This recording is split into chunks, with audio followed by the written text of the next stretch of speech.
Class 6 के बच्चों को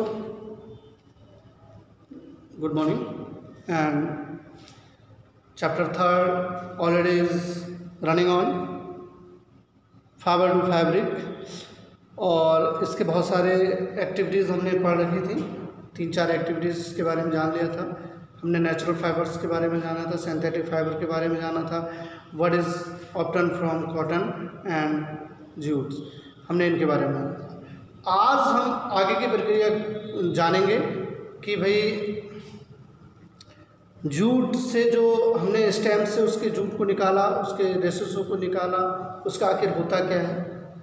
हमने कॉटन को कॉटन फाइबर से निकाल के हम उसके बाद उसका क्या होता है, आज हम इसके बारे में जानेंगे। तो बच्चों सबसे पहले तो मैंने जो हेडिंग लिखी है springs, it is process of making yarn. भाई आपने अपने गांव में घरों में जो ब्लेजर्स एरिया से बिलोंग करते होंगे, ऐसे बच्चे अपने गांव घरों में आपने देखा होगा उनके बुजुर्ग दादाजी या आस पड़ोस के लोग रस्सियों को हाथों से बढ़ते हैं। उसमें आपने देखा होगा कि वो छोटे छोटे रेसेस होते हैं, उनको इकट्ठा करने के बाद फिर रस्सियाँ बढ़ते हैं। सेम प्रोसेस ऑफ स्पिनिंग, धागे में भी कॉटन वूल्स में भी यही प्रक्रिया होती है। जो रुई होती है, जो पंजाब साइड में रुई का कॉटन्स का बहुत ज़्यादा खेती की जाती है, इसी प्रकार से जूट का वेस्ट बंगाल की तरफ बहुत ज़्यादा खेती की जाती है। ऐसे ही बहुत सारे ऐसे पौधे हैं जो हमारे इस तरफ भी उगाते हैं। पहाड़ों में तो भांग आदि की भी रस्सियाँ बनाई जाती हैं। जो भांग का पौधा होता है उसको काट करके उसके पत्तों को अलग करके उस भांग के पौधे के तने को, स्टेम्स को हम पानी में डुबा करके, या कुछ लोग तो उसे सुखा करके पीटते हैं और भांग की भी रस्सियाँ बनी जाती हैं। Same process of spinning, it's process of called spinning. इस प्रोसेस को ही स्पिनिंग बोलते हैं। तो बच्चों आपने रस्सियों को बढ़ते देखा होगा, अगर किसी ने देखा होगा तो वो आसानी से समझ पाएगा। इसी प्रकार से जो हमारे स्वेटर्स के जो रेसेस होते हैं वो भी वही प्रोसेस में होते हैं। कई मशीनें बने होते हैं जो तानों से संपर्कित होती हैं। उन तानों को वो रोल होता रहता है, घूमते रहता है, वो रोल होता रहता है, घूमते रहता है, उस पर छोटे छोटे कॉटन स्क्रूज लगाते जाते हैं और वो रेसेस के रूप में बनते जाता है और अलग उसका प्रोसेस होता जाता है। It is process of spinning. So the process of making yarn from fibre is called of spinning. In the process of fibre from mass of cotton wool are drawn. आपने जाना होगा भाई इसी प्रोसेस को हम स्पिनिंग कहते हैं। Next is weaving. Next जो प्रोसेस होगी उसको वीविंग कहेंगे।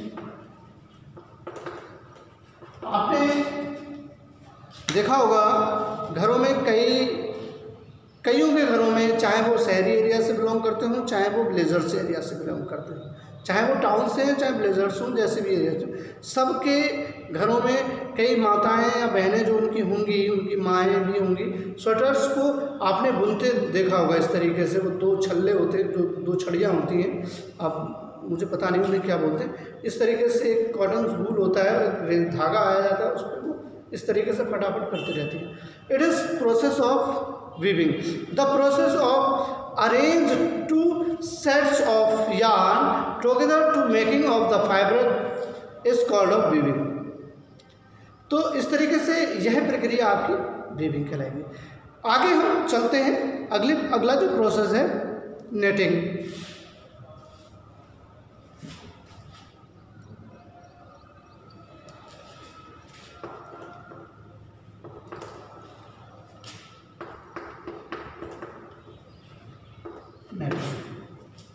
आपने गांव में कई सारे जो उद्योग, लघु उद्योगों के रूप में जो तैयार किए जाते हैं, जैसे दरियाँ बीनने का कईयों के गांव में लगा होता है प्रोसेस। उस प्रक्रिया को नेटिंग बोलते हैं। जैसे चटाई बीनते हुए कहीं के ब्लेजर्स एरिया के बच्चों ने देखा होगा, वो अच्छी तरीके से समझेंगे, उसी प्रक्रिया को नेटिंग बोलते हैं। 2 sets of yarn are the woven of makes of fiber. The yarn are much of thinner than the other of papers. Strips of courses of the looms are the hand lead often over the operated. तो एक प्रकार की जो छोटे छोटे धागे इस तरीके से लाइन से लगे हुए होते हैं एक मशीन में, इस तरीके से कई प्रकार के धागे इस तरीके से। यहाँ कोई व्यक्ति या कोई जो बीनने वाला होता है वो यहाँ बैठा होता है, और दूसरे ये यार्न के बहुत सारे धागे लगे होते हैं, और एक हैंड लूम्स होता है। लूम्स एक नाव की आकृति का होता है, वो इस तरीके से लूम्स इस तरफ से डाला जाता है इस तरीके से।